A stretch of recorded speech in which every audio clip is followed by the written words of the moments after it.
Screen पर हम आपको एक तस्वीर दिखाने वाले हैं। इस तस्वीर को देखिए।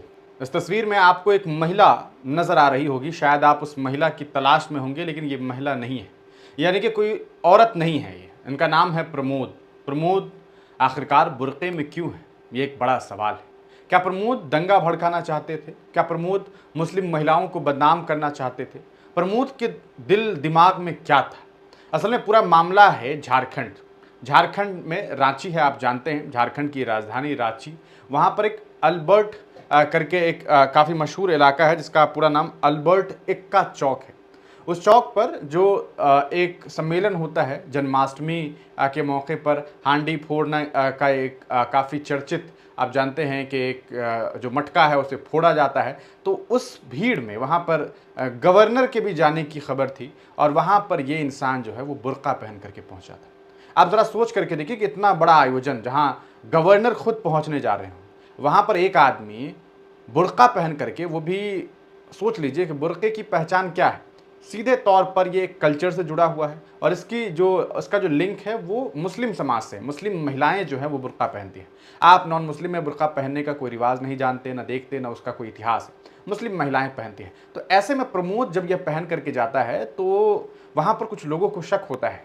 उसके बाद जो मुस्लिम समाज के लोग होते हैं वो उसे रोकते हैं, कहते हैं भाई कौन? मतलब पहले तो लगता है कि कोई महिला होगी, लेकिन फिर पता चलता है कि उसके अंदर प्रमोद है। प्रमोद को उसके बाद पकड़ लिया जाता है। आप तस्वीरों को देख सकते हैं, आपको देख करके अंदाज़ा होगा कि प्रमोद जो है वो किस तरीके से जन्माष्टमी के मौके पर जो है वो बुर्का पहन करके पहुंचा गया था। इसके बाद उसे कहीं ना कहीं उसके बारे में कंप्लेन किया गया। पुलिस वहां पहुंची। लोगों को ये शक था कि कहीं आपसी सौहार्द को बिगाड़ने की कोशिश तो नहीं थी, कहीं ये इंसान कोई दंगा भड़काने की साजिश तो नहीं करने वाला था, कहीं ये वहां पर हालात को ख़राब तो नहीं करने जा रहा था। और जब इस पूरे मामले को लेकर के प्रशासन ने पूछताछ शुरू की, पहले तो उसे उठा करके पुलिस हिरासत में ले जाया गया। वहाँ जब पूछताछ की गई तो पता चला कि उसने ये दावा किया कि मैं अपनी पत्नी को कहीं ना कहीं पत्नी का पीछा कर रहा था। उसे अपनी पत्नी पर शक था और इस वजह से उसने इस तरह का काम किया था। लेकिन सवाल यह है कि क्या उसने वाकई ये बात जो पुलिस को बताई वो सही है, या फिर उसकी कोई और प्लानिंग थी, उसने कुछ और सोच रखा था। कहीं उसने दंगा भड़काने, आपसी सौहार्द को बिगाड़ने की कोशिश करने की तो नहीं ठान रखी थी।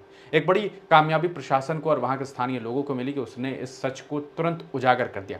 वरना अगर वो कोई गलत काम करता और वो वहाँ से निकल लेता और इसकी रिकॉर्डिंग वगैरह कुछ सामने आती तो कहीं ना कहीं एक समाज की महिला पूरी तरीके से बदनाम हो जाती। ये कोई पहला मामला नहीं है, ऐसे पूर्व में भी कई ऐसे मामले सामने आए हैं जब बुर्के का गलत इस्तेमाल करके लोगों ने गलत काम किए हैं और ये बदनामी सीधे तौर पर मुस्लिम महिलाओं के सिर पर डाल दिया गया है। आप इस पूरे मामले को किस तरीके से देखते हैं, अपनी राय कमेंट सेक्शन में ज़रूर लिखिएगा। अभी उस इंसान को जेल में बंद कर दिया गया।